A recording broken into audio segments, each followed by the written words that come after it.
What's up, everybody? Welcome back. We're here with another golf video. It is major number three, the U.S. Open, and we're here with some PGA DFS picks, lineup advice, best bets, DraftKings, FanDuel, even Underdog Fantasy, everything you need for the U.S. Open. Welcome. I am Brian Jester, co-founder here at Occupy Fantasy, joined, like I am always for these golf videos, by your favorite off-camera hidden PGA DFS writer. It's Niro Mata. What's up, Niro? How are you? I'm good, man. We won't mention that I think I'm the only off-camera PGA DFS rider, which automatically makes me the favorite, but I love the intro anyway, so thank you. Absolutely. So, for those of you that are new here, welcome. Those of you coming back, we appreciate you returning. What we're going to do in this video, 20, 30 minutes long, we're going to break down the US Open. And we'll start with why we think this is, if you're a game theory player, this is the number one week for tournaments. This course specifically, why chalk is extremely vulnerable this week. So, you don't want to miss that. We'll analyze the betting markets, what the betting markets are telling us about the U.S. Open. We'll talk about the popular players in each price range, let you know who the field is going to be on as of Tuesday evening. We're going to break down the 10K plus golfers. So from Kepka all the way up to Scheffler, who should be the anchor for your DFS lineups. And if you're playing Scotty Scheffler and is 30 to 40% ownership, we think it's going to be closer to 40 by lock. You're going to need some $5,000 plays to balance that out. So Nero's going to give you his favorite $5,000 DraftKings plays for those lineups that are top heavy. And then, of course, we need some low owned tournament winning plays. So Nero's going to give us his favorite low owned plays in a couple of different price ranges. So make sure you stay around until the very end for that. Nero, as I just said, generally you and I have talked about on these videos that when you play cheaper golfers that are higher owned, they have a lot more ways to fail. That is typically not how you win PGA DFS tournaments. That is amped up to 1,000 this week because of the course setup, Pinehurst. And the interesting thing is, for me, Nero, for most weeks on the PGA Tour, you can read around, you can play the course yourself, and most people will come to somewhat similar conclusions on which types of golfers will succeed at that course. Now, majors, there can be some debate, there can be some uncertainty. However, since I've been doing this, I have not seen such an unclear narrative on which types of golfers will succeed at this course. For those who are listening, and again, if you don't care about all this, the main takeaway is you want to play less chalky golfers than you even normally would in tournaments this week. But for those who are interested, why? Nero, talk about Pinehurst and what the setup is like and why we may not know what's important until these guys are teeing off on Sunday afternoon. Yeah, might not even know what's important until when the tournament's over. It might be a variety of things. So we're at Pinehurst number two this week, which is a classic Donald Ross design. Cord and Crenshaw refurbished it in 2011. It's in the kind of Carolina sand belt, if you will, and firm, fast, lots of sand, no rough, almost none. Literally, like the fairways are bordered by natural sandy waste areas that are full of wiregrass. So you don't have your traditional 3 inch, 4 inch rough that's 2 inches off the fairway, and then you spray it 20 yards outside the fairway and you get in like light rough that people have been trampling down all week. I mean, I do think there is benefit to spraying it extra wide here, but it's just not your traditional U.S. Open venue. They were, it's been here multiple times, the last in 2014, but it's just not your standard narrow, long brute of a U.S. Open course. Now, it is long. That's 7,500 yards, par 70. It is a brute. I do not expect the winning score to be more than one or two under par, maybe even one over, unless Scheffler laps the field, which is always a possibility. Um, but when you add all those things together, you've got greens that are really hard to hold. So you've got a lot of random bounces. The firmer and faster a golf course is, the more the ball moves once it hits the ground. PGA Tour players hate it when the ball moves a lot when it hits the ground because then they can no longer control it. And that is a huge factor. The second other huge factor is that in those rough air, again, rough in air quotes areas, in those sandy waste bunkers that are in the places where rough would be in normal golf courses, you could have a great lie in between clumps of wiregrass, or you could be buried in the middle of a clump of wiregrass and you could be like chipping out sideways. You just don't know. And so that is a lot of extra variance in what is already easily the most variant sport in DFS. And if you disagree, come at me because I got you all day long on that argument. So, therefore, like, sure, chalk could crush it. Even the mid-price chalk could crush. Certainly, I'm still hurting from the mid-price chalk crushing last week and crushing my fantasy golf world championship dreams. But if you want reasons to fade chalk, and we're always looking for that, especially with the supersized contests and tournaments we have this week, the course is a great equalizer in that regard. And so I would say, and again, you're the expert here, but I've done a lot of work when it comes to inputs for our model this week. And I would say three things that really crank up the variance here. One is the rough, or the lack of rough. The sandy lies outside the fairways. It's literally a crapshoot what your lie is going to be. So that's reason number one. Number two is if you look at these greens and you look at how firm and fast they're going to play, on some courses, the difference between 5 yards on an approach shot doesn't materially change what the putt's going to look like. Here, a difference of 5 yards, which could be just a slight mishit or just a slight miscalculation, and that can mean the ball is on the green for a 15-footer, or it could mean the ball is way off the green in a sandy area and you have to get up and down. And yes, that does separate good shots from mediocre shots, but it also separates good shots from just slightly less good shots, and that's more variance as well. And then speaking of off the green, Nero, is we don't know how the hell it's going to play, right? Because we saw what Martin Keimer did when he won in 2014, basically putted everything off the green. There's reports that potentially they've tried to proof that a little bit, but we have guys talking about using their 3 woods off the green. We have guys chipping. We have guys putting. I mean, when the hell have you heard a PGA Tour golfer use a 3 wood off the green, right? You don't. So not knowing which golfers are going to do what and how it's going to impact them. I mean, there's just so many ways it can go wrong for a chalky golfer that it really is interesting to see, and there are going to be massive blowups for things that really don't seem like they were that big of an error at the time. Yeah, absolutely. You always see that, regardless of the course, by the way, in really tough events, like events where the fantasy scoring is really low and the real life scoring is really high. One hole, one bad break can ruin your tournament. Literally, you could make a triple, a quad, whatever, and you could be out of it. Because the challenge with these types of courses when you get behind is you can't really make a lot of birdies and make up ground. Like if you have a triple and now you're 3 over, let's say Thursday morning, you're basically trying to stay even par and hope, and wait for the field to come back to you at +3. It's very hard to go find 5 birdies out there in the next 13 holes and get yourself back to even par or 1 under or something like that. It's just really, really challenging. So yeah, lots of extra variance this week, and as I noted in the plug, that's why guys who are grinders, bogey avoiders, and that kind of thing get a little bit of extra love from me this week, where they might not in other weeks where the premium, for the most part on the PGA Tour, is making birdies and going low. The opposite is the premium this week. Right. It's compared to the last major, the PGA Championship. You weren't necessarily looking for guys who could avoid bogeys when the winning score was 20 something under par, right? So, and for those of you that are visual learners, I do encourage you to go check out on YouTube the Bryan Bros. Wesley Bryan, George Bryan. They put out great golf videos just in general, really help grow in the game. But they also did a try to make the cut at a major series, and they filmed at Pinehurst. They released a video yesterday with Grant Horvat, and you see all 18 holes played twice, and so you get to see the pitfalls and some of the slightly missed shots and where they end up.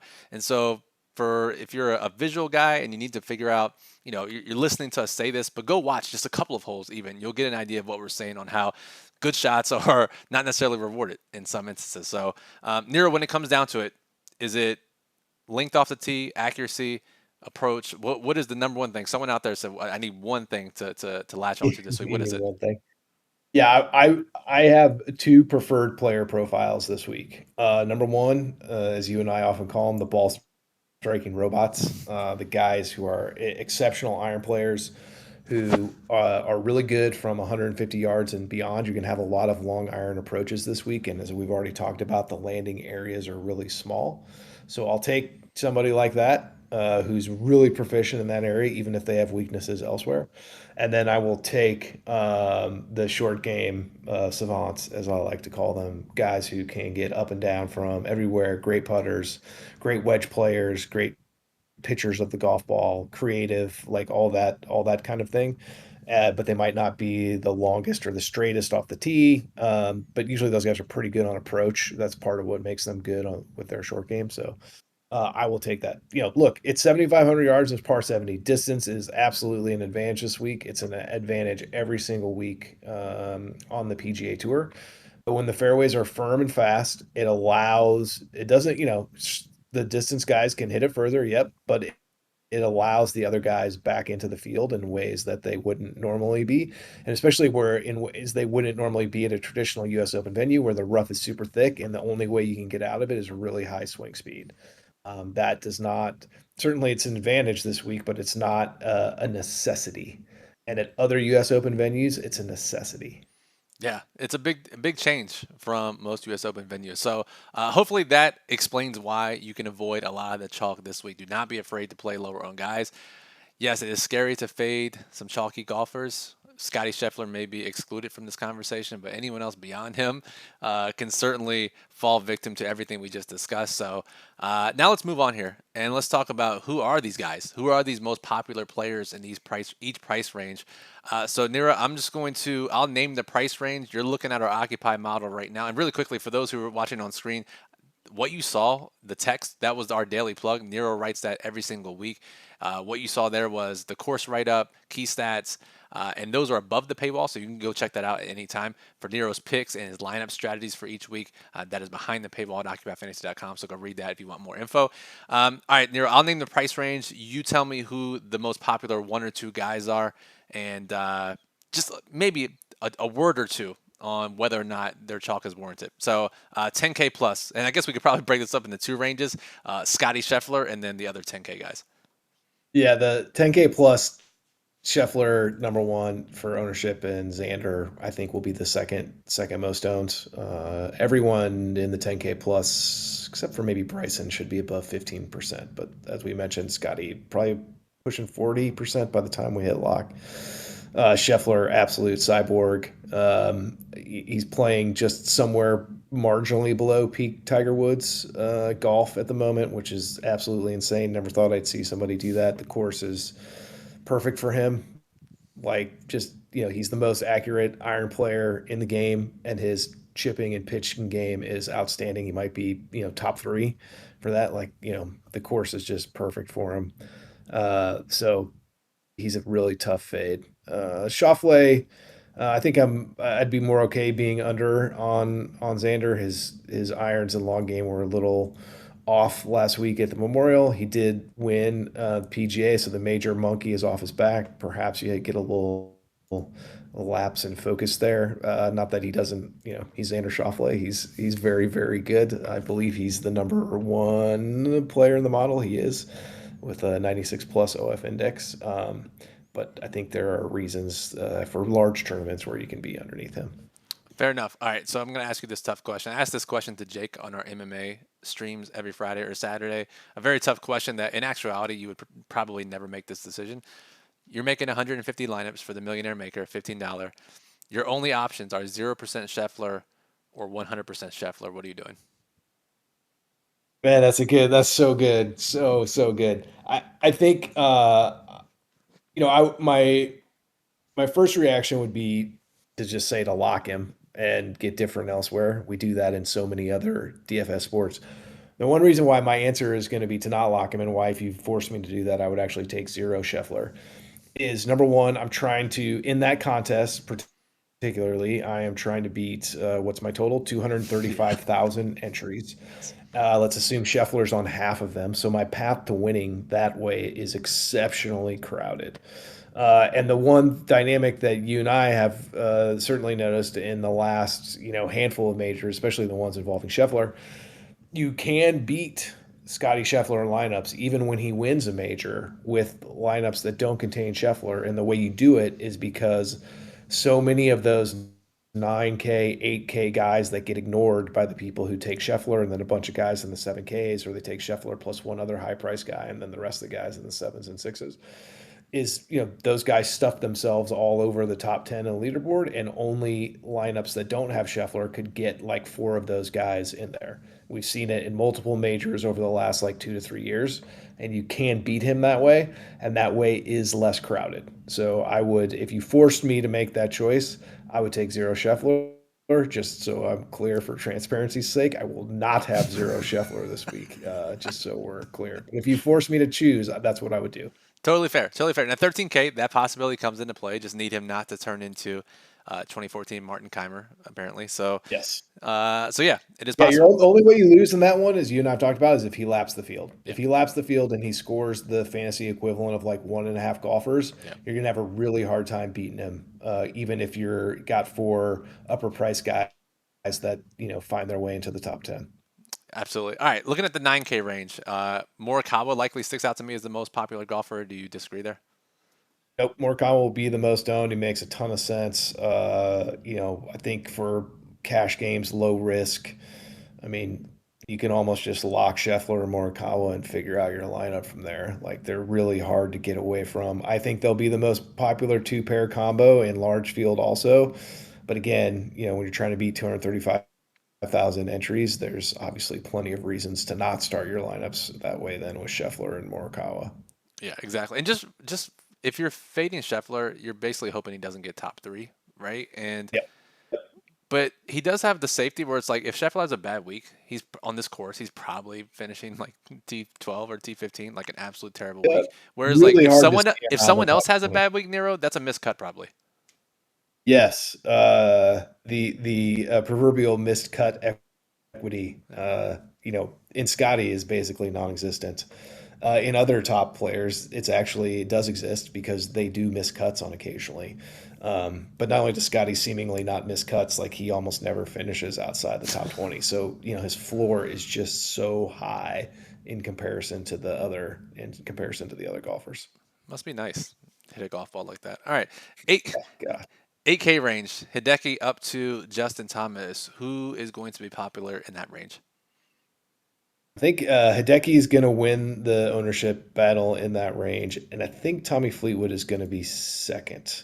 That's what the model's showing, and I think my instinctual answer is that's correct. Certainly, I can be okay with being underneath Matsuyama, given all of his injuries and penchants for withdrawing and all that kind of stuff. Hideki's someone I love to play when he's not being owned very Yep. much, and there's plenty of reasons to move away from him when he's being owned.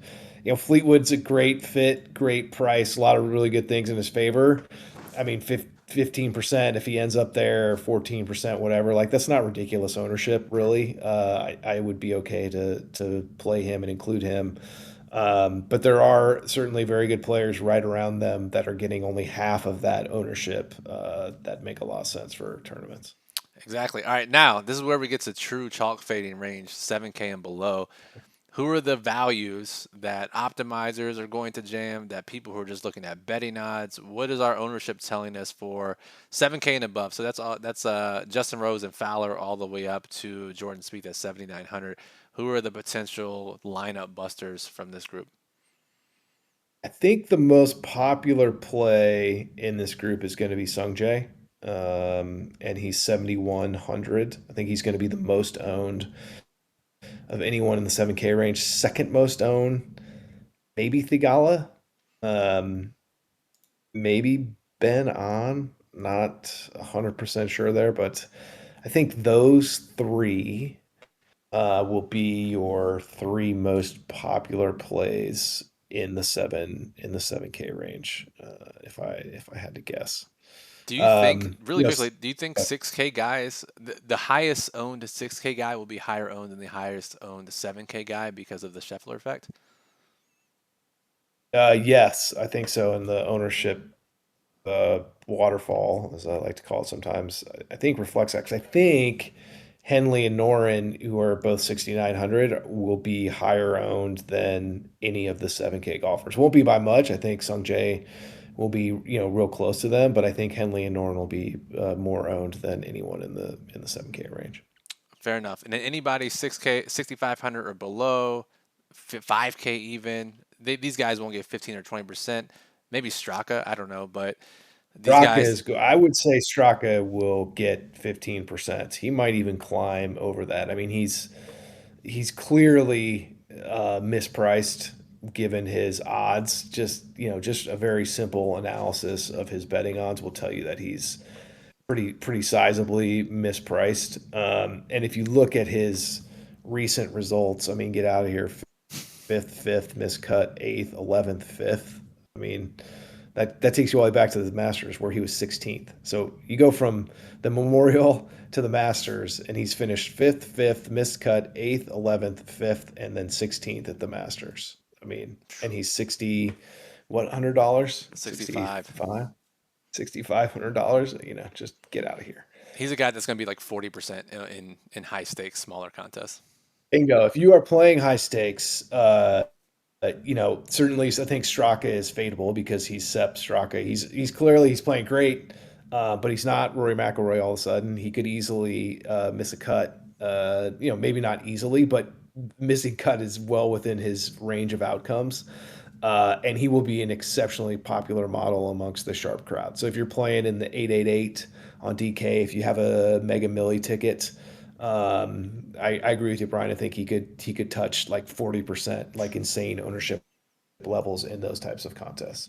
That is crazy to think about. So, and again, these types of exercises are important to do if you're playing every single week, not just necessarily during majors, but trying to find out who the sharpest guys will be on and know that their ownership will be elevated in these smaller contests. All right, let's move on to this 10K range. Let's go back to it again. Again, John Rahm withdrew today. We're recording this Tuesday evening, so odds have shifted a bit at four guys at the top. So our trifecta plays that we'll analyze here in a second and some of the line movements will be impacted by that. But we talked about Scheffler enough. Let's talk about Rory. We talked about Xander a good chunk. Let's talk about Rory, Bryson, and Brooks Koepka as potential contenders for non-Scheffler lineups or just to beat Scheffler outright in the tournament for those of you who are betting. Pros and cons for me, Nero, for Rory, Bryson, and Brooks. Now, correct me if I'm wrong, but when we did the PGA video, the topic we discussed with Rory was being fresh off the divorce filing, correct? Yeah, it was. And It was. right, and now we're at the U.S. Open 4 weeks later, and we're fresh off the reconciliation announcement, Which and means, the divorce is off. I mean, So, I'm just trying to follow your logic. The divorce meant guaranteed high finish. Reconciliation, yeah, I assume, means guaranteed miscut. I'm not sure though. guarantee that miscut, guarantee that thing. Anyway, great if we ignore those things. Again, assuming he's happy about it, I like anything that puts a golfer in a good frame of mind. So, my assumption when he filed the divorce was like it probably was a relief for him because they had been having a lot of problems. But if he feels good about this, like then I would say that's a positive because like I said, anything that puts a golfer in a positive state of mind, I'm all about it. Great course fit for Rory, underrated pitcher and chipper of the golf ball. Hits the ball exceptionally high, which is very beneficial on these greens because if you can at a very high angle, it's easier to hold these greens. These greens are going to be very hard to hold. And Rory's been playing very good golf lately. So I have no problem having Rory, and he certainly is a direct competition to Scotty. My favorite play of the 10Ks would be Kepka.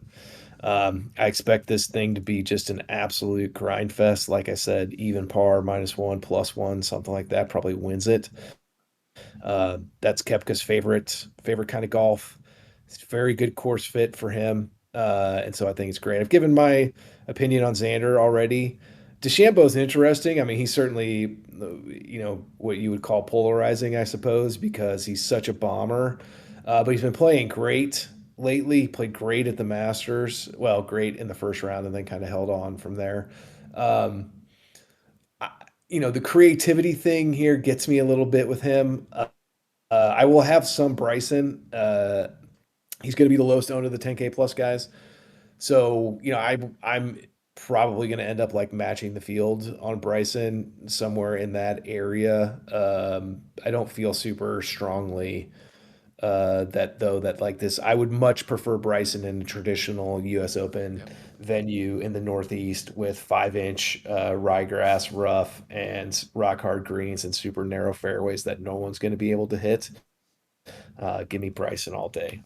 I like him less in these settings. Doesn't mean that he won't play well, but I just think some of his advantage is negated in this type of setup.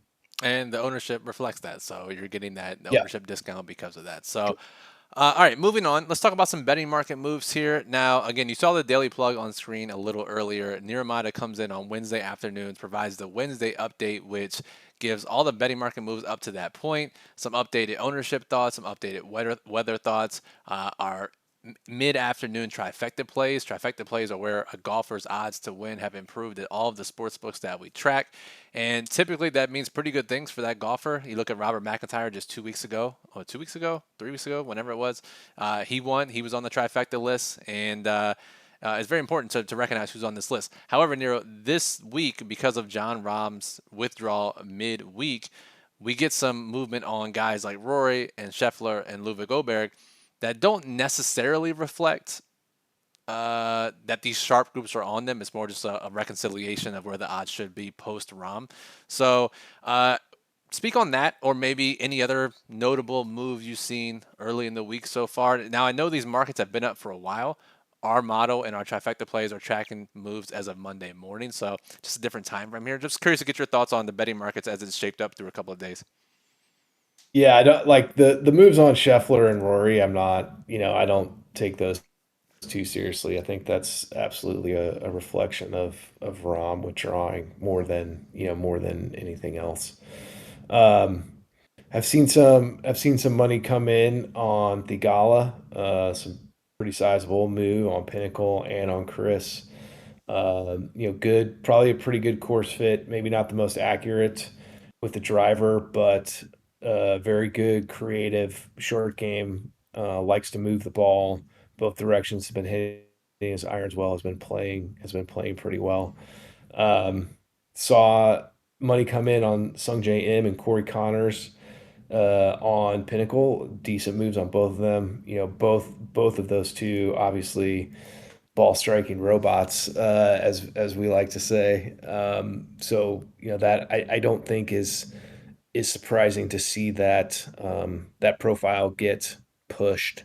We'll say in the betting markets, but yeah, I I think you can come back on Wednesday and check what I'm putting in the Wednesday update, and I'll have a better feel for the line moves because some of that noise with the John Rahm withdrawal will have kind of settled down by then, and you'll have a better feel for what are legit moves and what are moves that are just a reaction to Rahm withdrawing.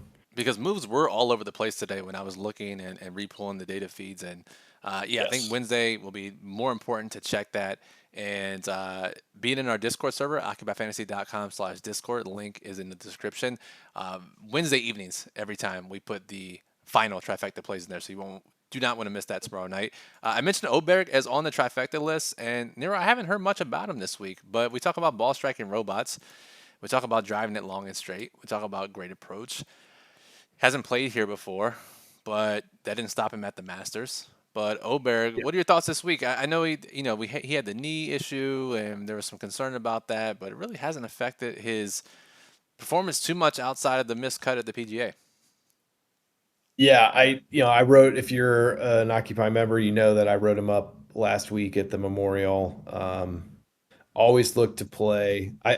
I'm of the opinion that Oberg is let's call him maybe one of the top 10 golfers on the planet right now, even though he's extremely young and hasn't even made it through a full PGA Tour season. So I look to play him anytime that I don't think his price and ownership reflect the ceiling on his talent. And I think this week qualifies at $9,600 and roughly 15% on DK. So I will definitely have some Ludwig this week. All right, let's talk about the 5K guys. Less than 6K on DraftKings. There's a wide variety this week. We have Live, DP World Tour, low end PGA, amateurs, Corn Ferry, you name it. There are different options here in the 5K range. And if you're playing Scheffler or you're playing some of the 10K guys, you can get a 1% guy here for most of your lineups in this range. So, Nero, I know this is the shit that you live for. And you could probably spend 3 hours on this section. Give me a couple names, 5 to 10, 2 to 3, however many you want. Let's keep the explanations to one sentence each, right? When Jake and I do MMA videos, it's like, give me a sentence to encapsulate it for people. So you give me a name, an explanation, however many guys you'd like. 5K range that help you pair with Scheffler, balance out the ownership, balance out the salary. Oh man, start the timer, Brian, because here I go. Click. Let's start with David Puig, 5,900 on Live, third last week in Live. Outstanding amateur player, starting to show some signs of maybe being that guy again. Nick Dunlap at 5,800, won earlier this year, 12th, I think, last week at the Memorial, showing signs that maybe he's coming back to that player.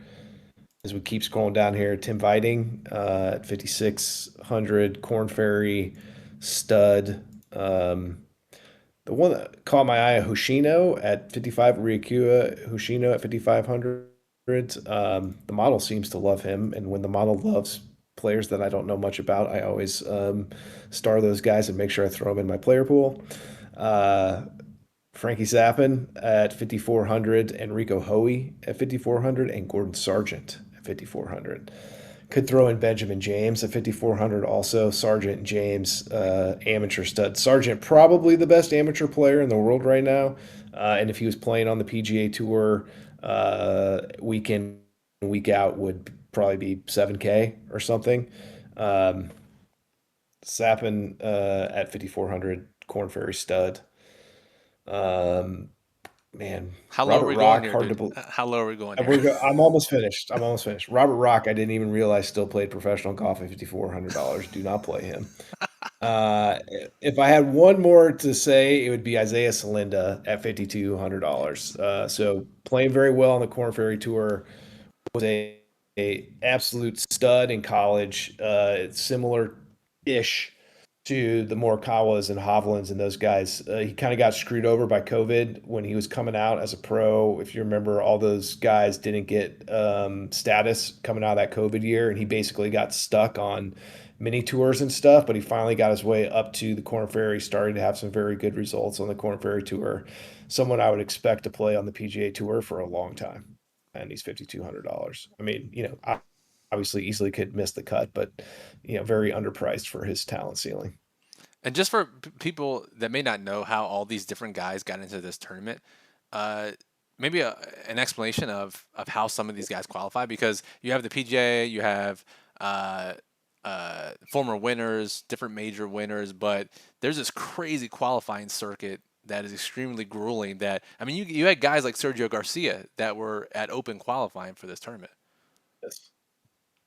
Yeah, the U.S. Open is the Open Championship as well, but the U.S. Open is even is like the most open championship like in the world of golf. Like literally anyone off the street with a low enough handicap can start the qualifying process and work their way into like the final qualifiers and earn themselves a spot in the U.S. Open.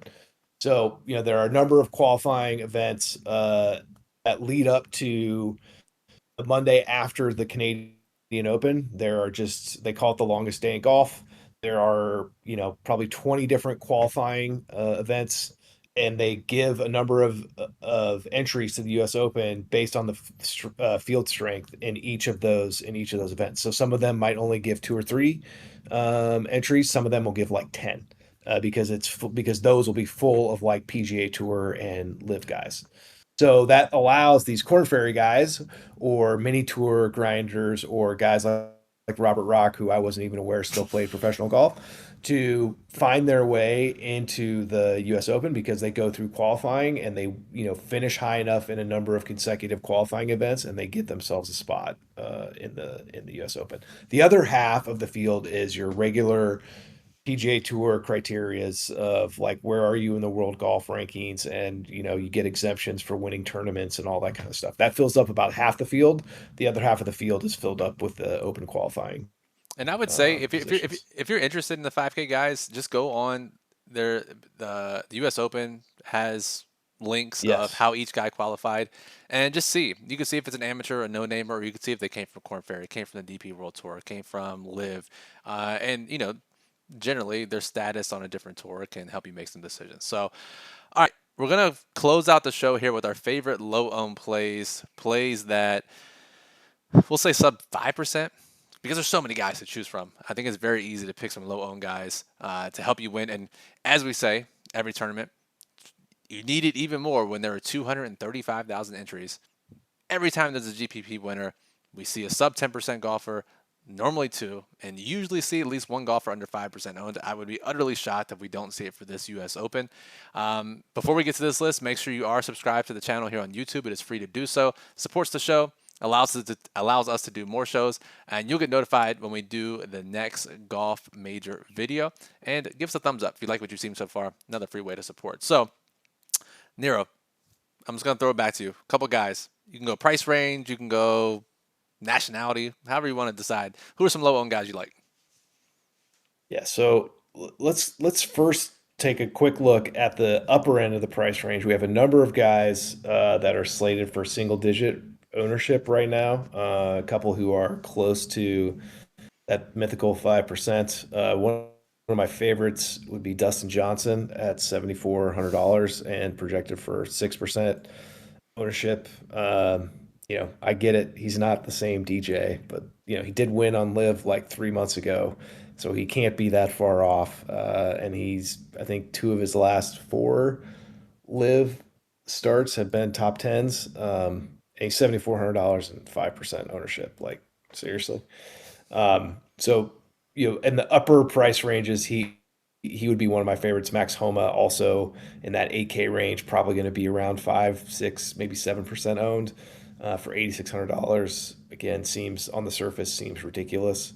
If we're just looking at straight ownership levels, right around that 5% mark, but much cheaper. Akshay Bhatia at 6,500. He played good last week. He's a very creative player, moves the ball both directions. Good iron player.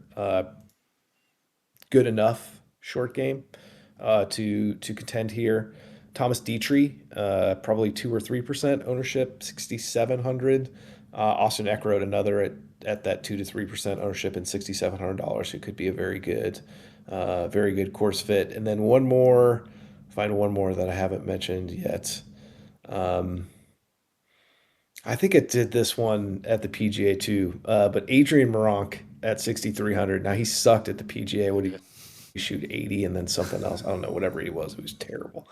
Um, I still am a believer in his long-term ceiling, and playing on Live, so you're not hearing as much about him. But I still think he's a very good player, and certainly at 1% or zero or half or whatever he's going to be at $6,300 would be worth. You get 4 or 5% of him in your 150 set in a giant tournament, and you're massively over the field, and you don't really have that much exposure to him. So Second at Live Golf Houston last week, so be looking for guys who yes, played well right yep. before major. There's Adrian Meronk. All right, Nero, I'm gonna put you on the spot here. Does Scheffler win the U.S. Open? I mean, of course he's going to win. Get out of here. All right, I will reframe this differently. You and I said at the Masters, ignore everything we said. Bet Scotty Scheffler. Whatever units you're playing on allocated is put on Scheffler. Are we doing that for this tournament, or are we gonna spread it out? I will spread it out just because his price is so low. I mean, what he's He's 4 to 1 he's now right down to now. three I to think one in the at better. some spots. Yeah. Yeah, 3.5, 3. I mean that is. that's peak Tiger Woods stuff, and I just am coming off of saying he's probably playing just below peak Tiger Woods.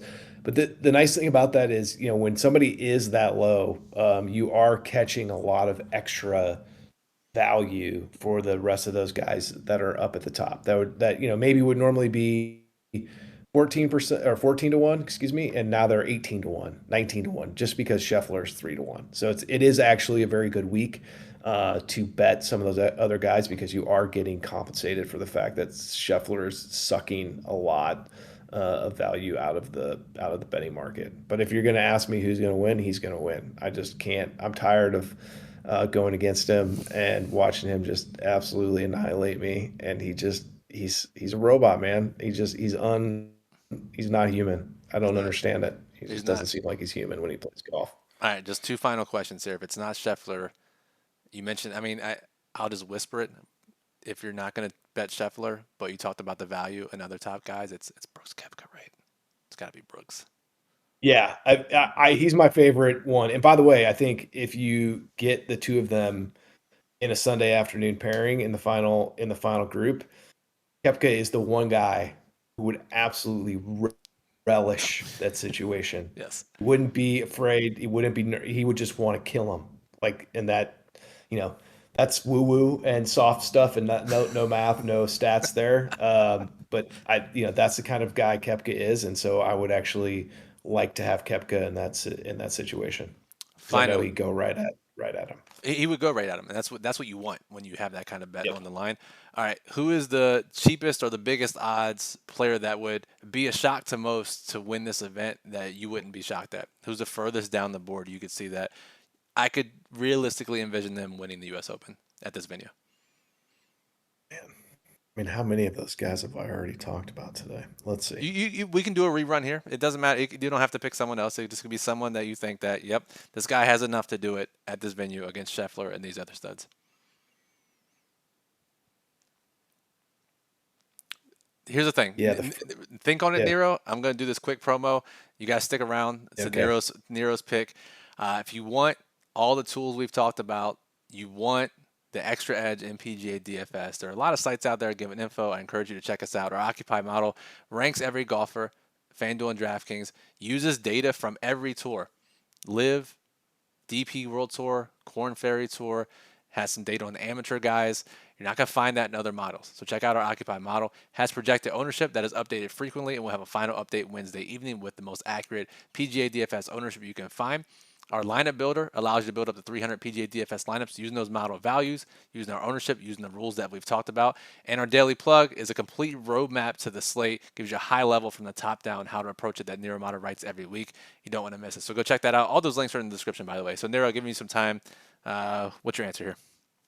I got it. Someone I have not, maybe I mentioned him for just a second, but down the odds board, but not so far down that it doesn't seem realistic.